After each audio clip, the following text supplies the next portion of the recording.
같이 말씀 보겠습니다. 오늘 본문은 누가복음 17장 11절에서 19절까지의 말씀. 신약성경 누가복음 17장 11절에서 19절까지의 말씀. 제가 가진 신약성경 124면에 있습니다.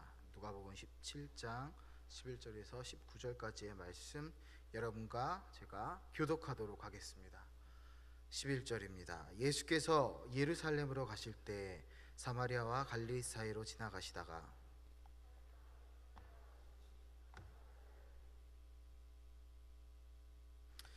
소리를 높여 이르되 예수 선생님이여 우리를 불쌍히 여기소서 하거늘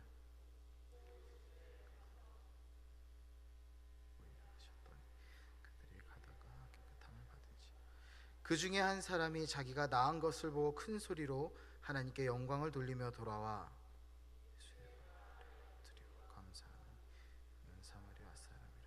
예수께서 대답하여 이르시되 10사람이 다 깨끗함을 받지 아니하였느냐? 그 9은 어디 있느냐?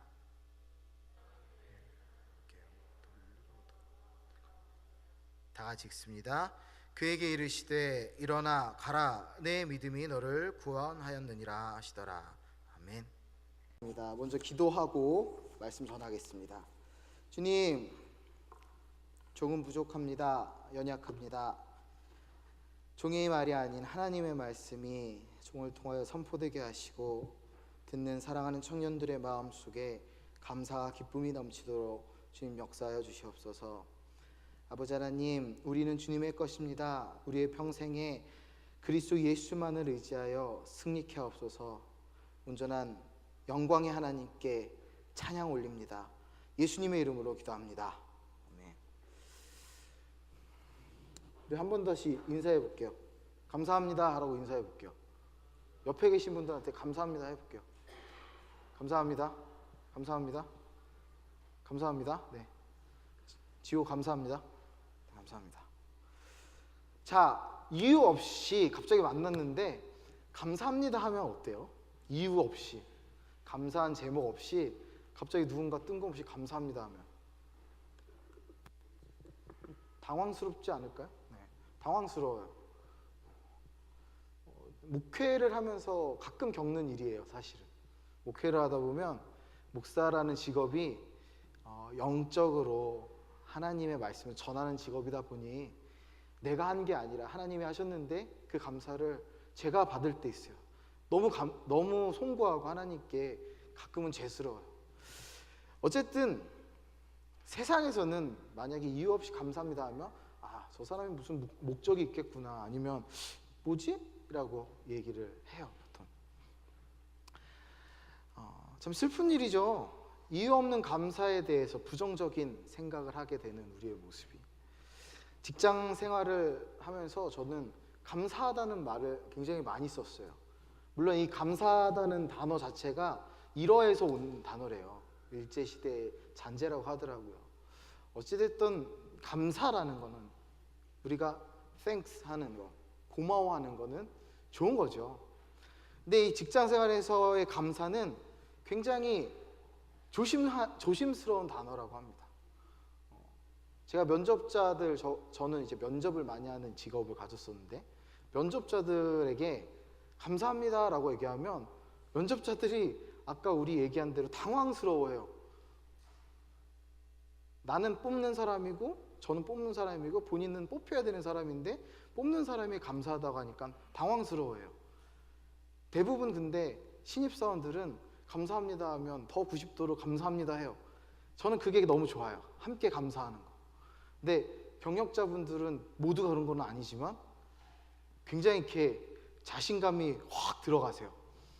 내가 면접을 잘했구나, 아니면 내가 진짜 필요한 사람이다 라고 생각하는 경우가 있어요.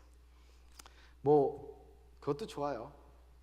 계약을 진행할 때 영업사원들한테 감사하다는 얘기를 하지 말라고 그래요. 혹시 그런 교육 받아보신 적 있어요? 그 영업사원 교육을 할 때요, 계약서를 쓰기 전에 감사하다는 얘기를 절대 하지 말라고 그래요. 왜냐면 그 계약을 협상할 때 협상의 마무리가 감사하다는, 고맙다는 이야기가 보통 되거든요. 그래서 내가 지금 원하는 걸 다 얻었다라는 의미이기 때문에 잘못하면 상대방한테 유리하게 계약이 진행된다는 거예요. 근데 사실 여러분, 저는 그렇게 의미 없다고 생각해요. 언제든지 감사하면 어때요? 그렇지 않아요? 세상에서는 감사를 인색하게 여기는데 저는 감사는 인색하지 말아야 되는 단어라고 생각을 합니다. 교회 역시도 감사하다는 얘기가 굉장히 사라져가고 있어요. 감사할 제목들이 많이 없기도 하죠. 어떻게 보면. 그럼에도 불구하고 우리는 감사해야 되는데, 작금의 사태들 여러 가지 모습들을 보면 교회가 자랑할 만한 곳이 아니게 될 때가 너무나 슬픕니다. 하지만 우리는 교회를 계속 자랑했으면 좋겠어요. 그리고 교회를 지으신 하나님께 감사했으면 좋겠습니다. 올 한 해를 여러분 돌아보셨을 때 감사할 기도 제목이 얼만큼 있으신지 한번 돌아봤으면 좋겠어요. 이제 11월 마지막 주입니다. 한 달 남았어요. 한 달. 여러분, 이 2017년을 통하여서 하나님께 서원하고 이루고자 했던 일들 중에 얼만큼 이루셨는지는 모르겠지만 그 이루신 것들 혹은 이루지 못한 것들로 인해 또 얼마나 감사하고 있으신지 여러분의 마음을 돌아봤으면 좋겠어요. 오늘 그러면 본문에서 어떤 감사 이야기가 나오는지 한번 볼게요. 본문에 나병 환자가 나옵니다. 몇 명 나오죠? 몇 명 나옵니까? 회장님 몇 명 나온다고요? 본문을 열심히 읽었어요. 10명 맞습니다. 10명. 근데 그들의 모습을 보면 10명 중에 몇 명만 감사를 표현합니까? 혹시 알아요? 몇 명만 감사를 표현하는지? 네, 그래요. 한 명만 표현을 해요. 10명 중에 한 명만이 예수님께 감사를 표현합니다. 이들이 갖고 있던 질병은 뭐예요? 나병이라고 그러죠. 나병. 본문을 해석할 때 좀 조심해야 돼요. 사실은 문둥병이라는 단어를 요즘은 쓰지 않는데 주석에 보면 대부분 문둥병이라고 표현해요. 문둥병, 우리 요즘은 한센병이라고 그러죠. 한센병은 코나 팔이나 손가락 같은 것이 썩어서 떨어지는 병이에요.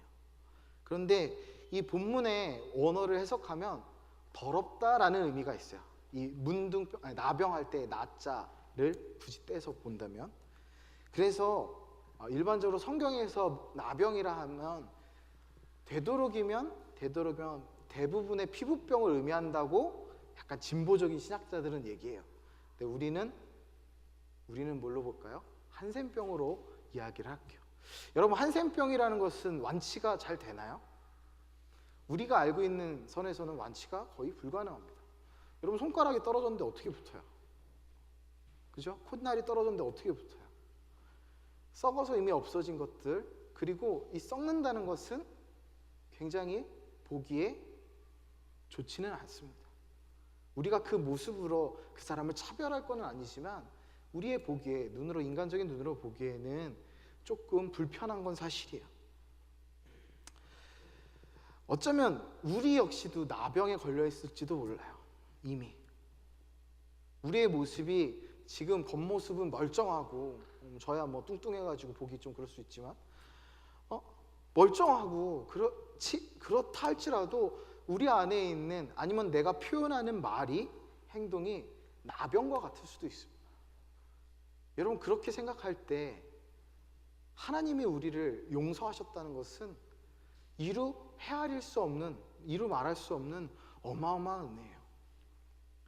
오늘 본문에 나오는 이 나병 환자들도 그런 은혜를 겪은 사람들이죠. 나병이라는 것은 굉장히 전염성이 강했기 때문에 당시에는 격리를 하였습니다. 정결례에 따르면 아예 진영 밖으로 쫓아내는 건 당연하고요. 그 사람을 혹시라도 도와주기 위해서 만진 사람은 7일 정도를 진영 밖에서 머물다 들어왔어야 돼요.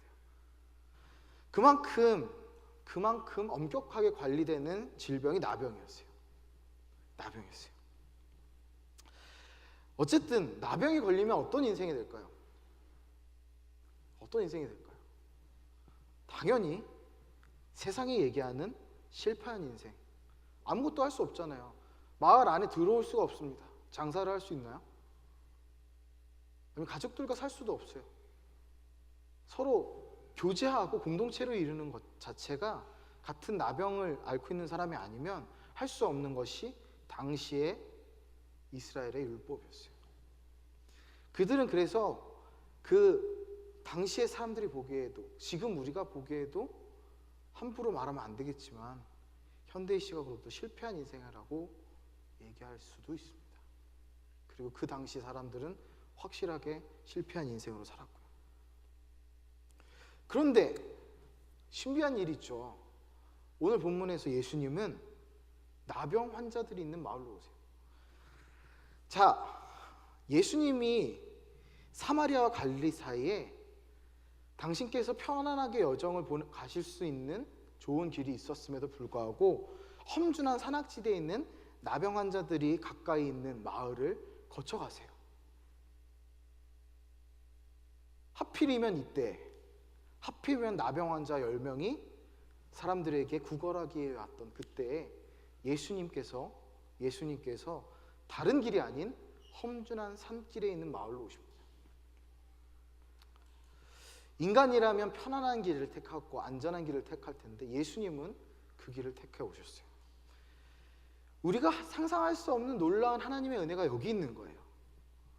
예수님의 여정은, 예수님의 삶은 결코 우리가 생각하는 편안한 삶의 기준이 아니었어요. 절대적인 구원이라는 가치, 하나님의 은혜를 전하는 가치에 있다는 거예요. 그렇게 나병 환자들이 있는 마을로 예수님이 지나가십니다. 당시에 예수님에 대한 소문이 이스라엘 전역에 파다했죠. 유대 전역에 파다했어요. 안진뱅이를 고쳤다, 소경이 눈을 떴다, 여러 가지 이야기들이 있어요. 특히 이 치유, 신유 사역은 나병 환자들한테는 어떤 의미로 다가왔을까요? 정말 지푸라기라도 잡고 싶은 그 심정으로 예수님을 너무나 만나보고 싶었을 거예요. 여러분, 당장에 커다란 기회가 다가온다 하면 위험을 무릅쓰고 다가가지 않을 사람 있을까요?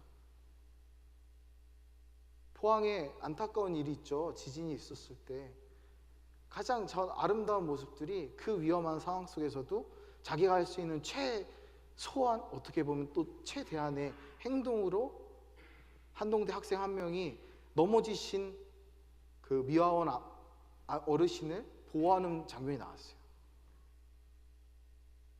그 사람이 할 수 있는 최선을 다한 것 같아요. 그죠? 은혜를 베풀기 위한. 그때 미화원 아주머니는 그 친구가 어떻게 할 수 있는 게 아니잖아요. 무너지는 건물인데. 근데 그 친구의 팔을 꽉 잡으시는 걸 봤어요. 간절함이란 그런 거죠. 지푸라기로 잡는 심정.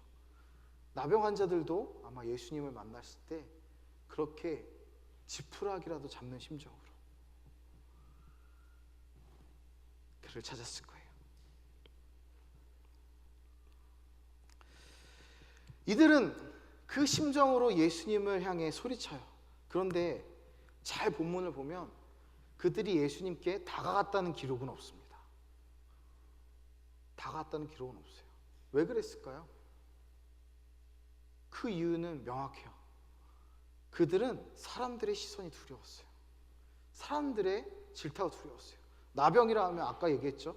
정결례 혹시라도 몸이 닿거나 하면 진영 밖에, 마을 밖에 나가서 정결함을 입고 다시 돌아올 수 있어요.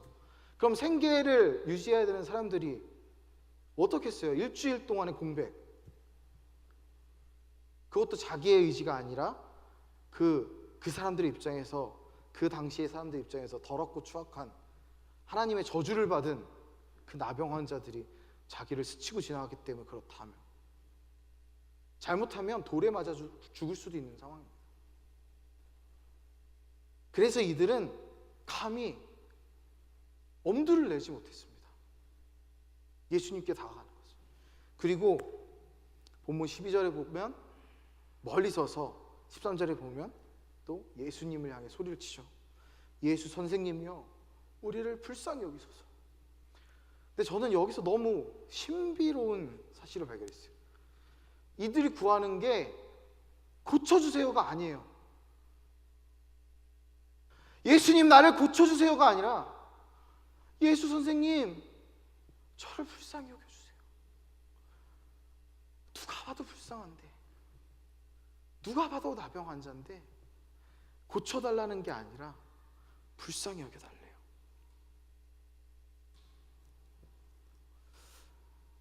그들이 나중에 했던 행동이 어찌됐든 간에 그 당시에 예수님이라는 분이 누구신지를 명확하게 알았던 것 같아요.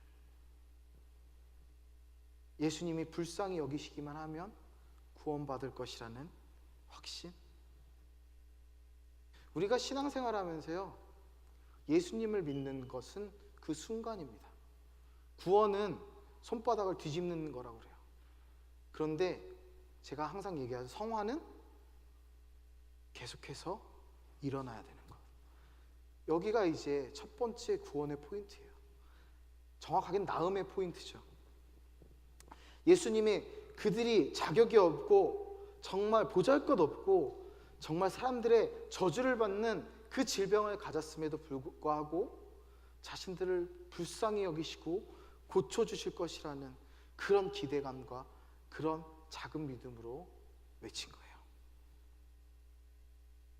그들의 외침은 어떻게 됩니까? 그 다음 14절에 뭐라고 그래요? 우리 장재 형제가 성경을 보고 계시 14절 한번 크게 읽어주시겠어요?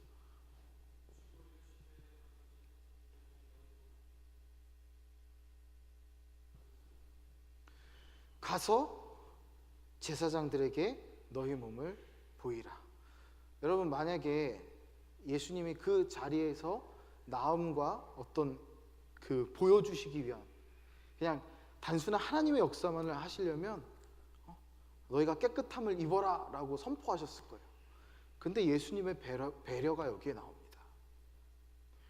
인간에게 맞추신 배려예요.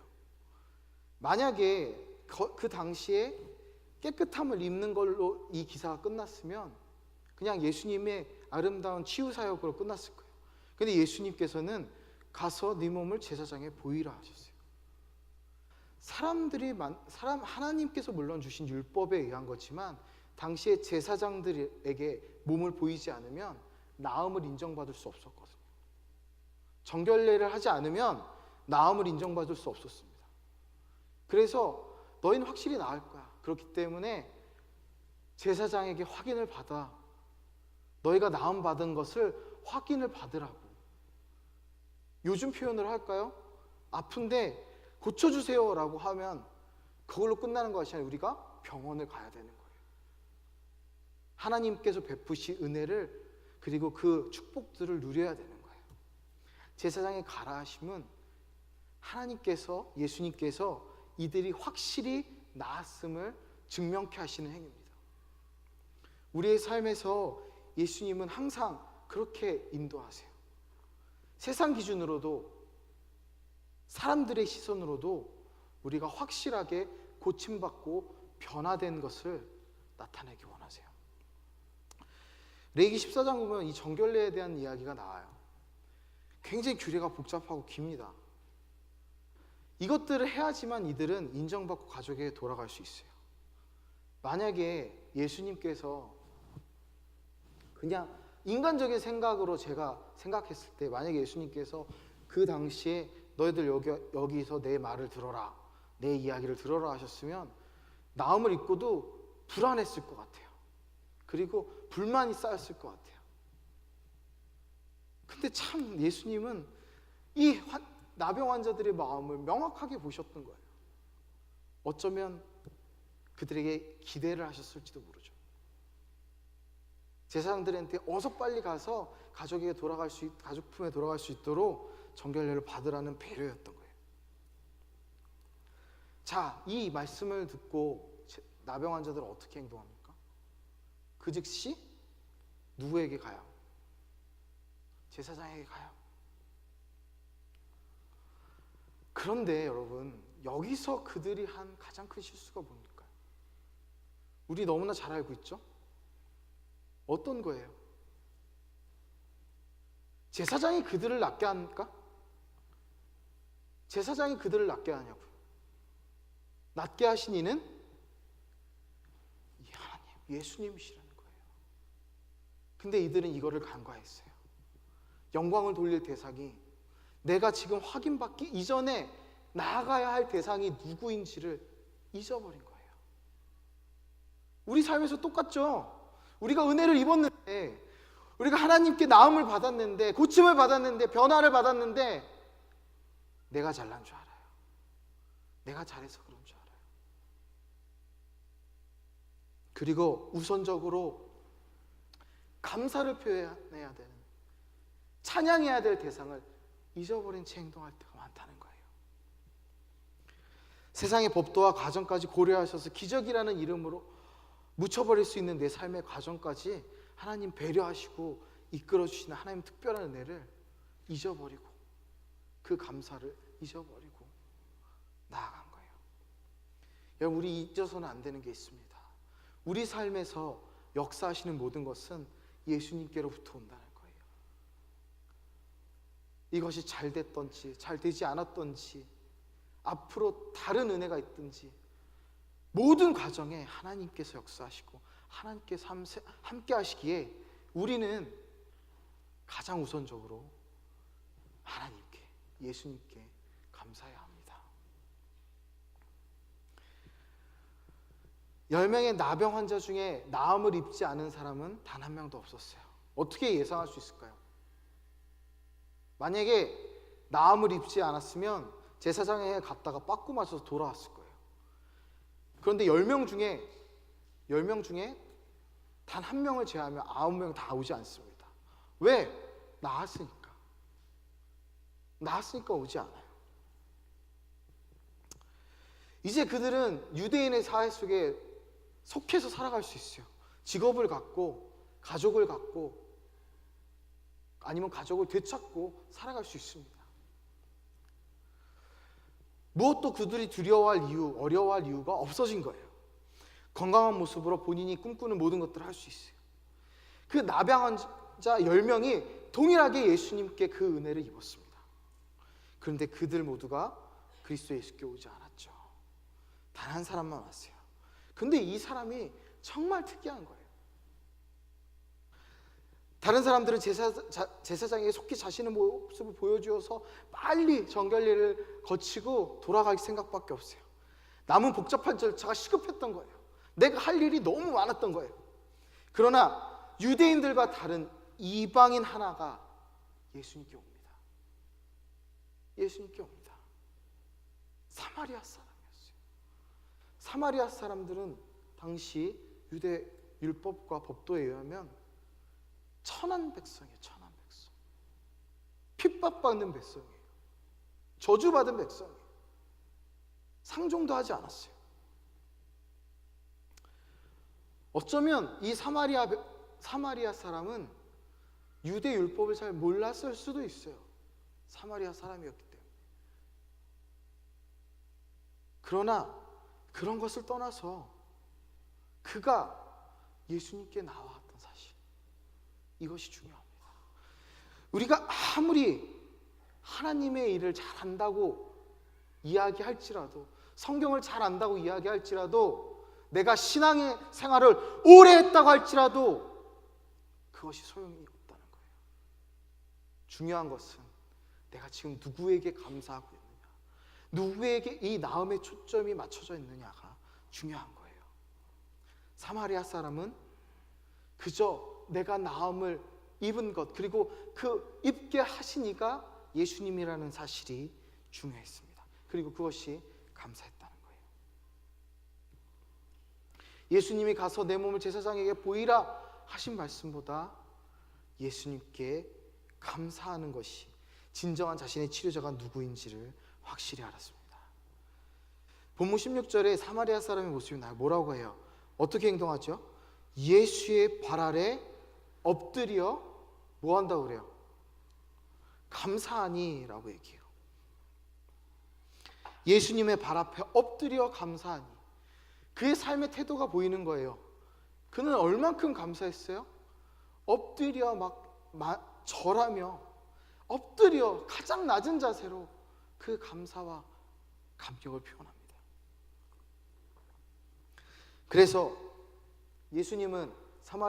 사마리아 사람한테 물으시죠. 나머지는 어딨냐고. 나머지는 어딨냐고. 그리고 선포하십니다. 일어나 가라. 내 믿음이 너를 구원하였다. 놀라운 역사입니다. 나음만 믿은 것이 아니에요. 구원받았습니다. 천국의 소망을 갖게 된 거예요. 놀라운 선포죠. 진정으로 감사할 대상, 진정으로 감사를 전할 분을 알아본 사마리아 사람은 예수님의 능력으로 구원의 영광의 소식을, 복음의 소식을 듣게 된 것입니다. 아멘. 피곤하죠? 난리 났네요. 저들의 열정이 예수님을 향한 찬양이 됐으면 좋겠습니다. 자, 우리 삶을 돌아보기 원해요. 여러분 삶을 돌아보기 원합니다.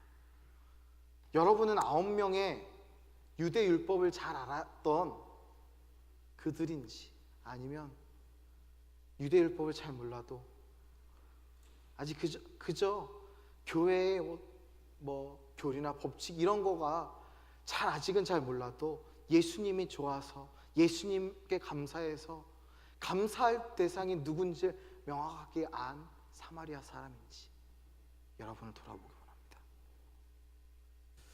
우리는 항상 불만이 많아요. 이유가 많아요. 내가 이 자리에 있는 거 하나만으로 감사해야 되는데, 얼마 전에 북한에서 병사 하나가 귀순했죠. 긴박한 상황들 우리 뉴스를 통해서 봤죠.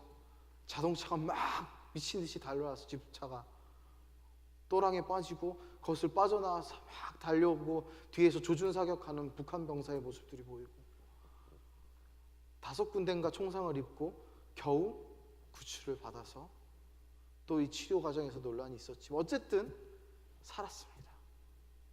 살았어요. 만약에 그 과정 속에 그 모든 구원의 과정이 끝난 후에 그가 이것이 당연하다는 듯이, 혹은 내가 너희 남한에 왔으니까 라고 한다면 환영받을 수 있을까요? 그렇게 오신 분들, 세터민들의 고백들을 보면 물론 이 한국 땅의 삶이 만만치 않으시지만 감사라는 그 단어가 너무나 많아요. 고맙다는 단어가 너무나 많아요. 우리는 불평불만이 너무 많습니다. 누리고 있는 게 너무 많아요. 불평등한 사회에 살고 있긴 해요. 우리도 기회의 균등이라고 얘기하지만 어떤 격차가 있고 거리가 벌어져 있고, 나라님들이 그것들을 잘 이끌어주지 못하고 영적 지도자들이 온전하게 하나님께 나아오지 못해서 불평등한 사회, 불공정한 사회, 분명 그런 것 같습니다. 그럼에도 불구하고 우리는 누리는 것이 많죠. 그런데 그것들에 대한 감사가 우리가 얼만큼 표현하고 있는지 돌아봤으면 좋겠어요. 전 심지어 굶지 않고 멀끔하게 옷 입고 신발을 신고 겨울에 따뜻한 옷을 입는 것만으로도 우리 감사해야 된다고 생각해요. 적어도 지금 내가 누워서 잠잘 수 있는 곳, 지금 앉아서 예배할 수 있는 곳이 있다는 것으로 감사할 수 있어야 된다고 생각합니다. 우리의 감사 너무 인색하지 않았으면 좋겠습니다. 요즘은 자기 PR 시대라고 해요. 저도 제 자랑 너무 많이 해요. 그죠? 그런가요? 대답들을 안 해주네요. 아니라고 생각하겠습니다. 자랑질 많이 해요, 솔직히. 그런데 자기 PR 시대라고 자기에 대한 자랑 분명히 해야 될 필요성은 있죠. 나의 장점을 드러내고 단점을 보완하는 건 필요합니다. 그렇지만 그것이 이기적인 삶을 살라는 얘기는 아닙니다. 나를 피하라고 나를 나타내는 것은 우선 그리스도인이라면 나를 통해 역사하시는 하나님을 알리기 위한, 그리고 타인의 삶을 더욱 행복하게 하기 위한 자기 PR의 시대가 되어야 됩니다. 여러분, 감사에 인색한 삶 우리 버려야 됩니다. 감사하세요. 감사에는 능력이 있습니다. 삶을 변화시킵니다. 삶을 변화시켜요. 제가 이 직장 생활을 하면서 가장 많이 느꼈던 감사의 힘은 감사가 감사를 낳고 그 감사가 또 다른 감사를 낳는다는 거예요. 손해는 봅니다. 안 본다고 할 수 없어요. 괜히 감사한다고 했다가 내가 더 많이 이익을 남길 수 있는데 이익 못 남기는 경우도 있고요. 내가 감사했다가 후보자가 아까 모든 후보자는 아니에요. 몇몇은 난 그럼 더 좋은 연봉 갈 수 있겠지 하고 출근한다고 그랬다가 갑자기 딴 데로 가고 막 그런 적도 있어요. 물론 그것 때문이 아닐 수도 있지만, 그런데 더 많은 수의 감사를 나눴던 사람들은 서로가 서로를 섬기는, 서로가 서로에게 힘이 되는 동료가 되었어요. 세상도 그렇습니다. 그런데 우리 교회 공동체는 더하면 더했지 덜하진 않을 거예요. 우리 서로 감사했으면 좋겠습니다. 그 감사의 능력, 감사의 힘을 믿었으면 좋겠어요. 하나님께 감사하세요. 그 감사가 능력이 되어 힘이 되어 여러분에게 열매를 맺게 합니다.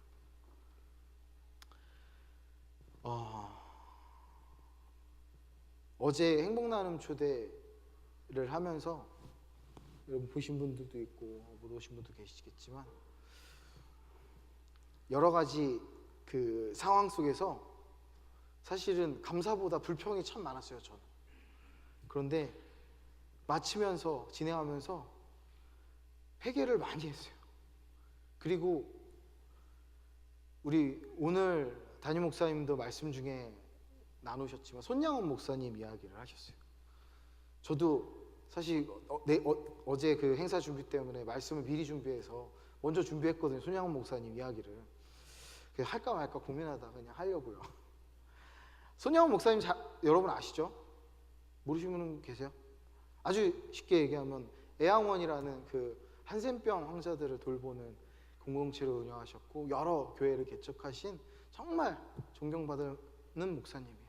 가장 유명한 일하는 사랑의 원자탄이라는 영화도 있는데, 자기의 장남과 차남, 이름이 동이랑 동신인가? 맞죠? 이름 적어왔는데, 동인과 동신 맞습니다. 장남 동인과 차남 동신이 형제를 잃습니다. 동시에 죽어요. 이 사건 보면 안재선이라는 사람이 나중에 회개하고 돌아오지만, 어쨌든 양자를 삼으시지만 안재선이라는 사람이 이 형 동인이를 죽이려고 할 때 동신이가 나서서 막아요. 그리고 서로 죽겠다가 막 싸워요. 거기서 오히려 내가 예수 그리스도를 위해서 죽은 것이 영광되다라고 두 사람이 동일하게 고백하면서 서로 막 먼저 죽겠다 그래요. 그리고 둘 다 죽여요, 그냥 앉아서. 그런데 그 상황에서 손양원 목사님이 두 아들의 장례식 때 한 이야기가 있어요, 고백이. 그런데 정말 놀라운 것은 여러분에게 이렇게 하라는 건 아니지만 감사를 고백하십니다. 한번 읽어드릴게요. 48년 10월 27일 아침 여수 애양원 교회에서 두 아들의 장례 예배를 드리면서 하신 고백이에요. 첫 번째로, 나 같은 죄인의 혈통에서 순교의 자식들을 나오게 하셨으니 감사합니다. 두 번째로, 많은 성도 중에 이런 보배들을 주께서 하필 내게 주셔서 감사합니다. 세 번째로, 삼남 삼녀 중 가장 아름다운 두 아들 장자 차자를 바치게 된 축복을 감사합니다. 네 번째, 한 아들의 순교도 귀하다 하거늘 두 아들의 순교에 하나님께 감사합니다. 다섯 번째로, 예수님 믿다가 누워 죽는 것도 큰 복이거늘 전도하다가 총살로 순교 당함에 감사합니다. 여섯 번째로, 미국 유학 준비하던 내 아들 미국보다 더 좋은 천국에 갔으니 감사합니다. 일곱 번째로, 사랑하는 두 아들을 총살한 원수를 회개시켜 내 아들 삼고자 하는 사랑의 마음을 주신 하나님께 감사합니다. 여덟 번째로, 두 아들의 순교로 무수한 천국의 아들들이 생길 것이 믿어지니 감사합니다. 아홉 번째로, 역경 중에 18가지 진리와 하나님의 사랑을 찾은 기쁜 마음과 여유 있는 믿음을 주신 우리 주님께 하나님께 감사합니다. 이렇게 손양원 목사님은 분수에 넘치는 과분한 큰 복을 주신 하나님께 모든 영광을 돌립니다 라는 고백으로 감사의 기도를 고백을 바쳐요. 가끔 그런 고백을 해요. 아브라함 특히 설교할 때 아브라함이 이삭을 바쳤을 때 그 믿음 나는 가질 수 있는가? 저는 그냥 대놓고 못 갖는다고 그래요. 아브라함과 같은 믿음 저는 감히 못 가질 것 같아요. 저는 손양원 목사님과 같은 믿음 솔직히 못 가질 것 같아요. 꼭 목회자를 비판하기 위한 건 아니지만 장례식에 가서 위로의 말이 아닌 감사하라고 이야기하는 거 아닌 것 같아요. 정말 슬픈 가운데 당사자가 한 감사가 이렇게 값진 거예요. 손양원 목사님이 당신의 아들을 잃고 당신이 감사했기 때문에 그 고백에 가치 있는 거예요. 우리 역시도 그런 가치 있는 감사했으면 좋겠어요. 다른 사람이 표현하는 감사 말고요. 김덕영 목사가 여러분한테 심어주는 그런 감사 말고요. 여러분 스스로가 하나님 때문에 감사하여서 그 복음에, 그 구원에, 그 역사에 감사하여서 그 능력에 감사하여서 나아갔으면 합니다. 여러분 감사의 믿음, 감사의 힘을 얻기 원합니다. 승리하세요. 감사함으로. 이기십시오. 감사함으로. 우리 다 같이 이 시간 찬양하며 기도하는 시간 갖기 원합니다.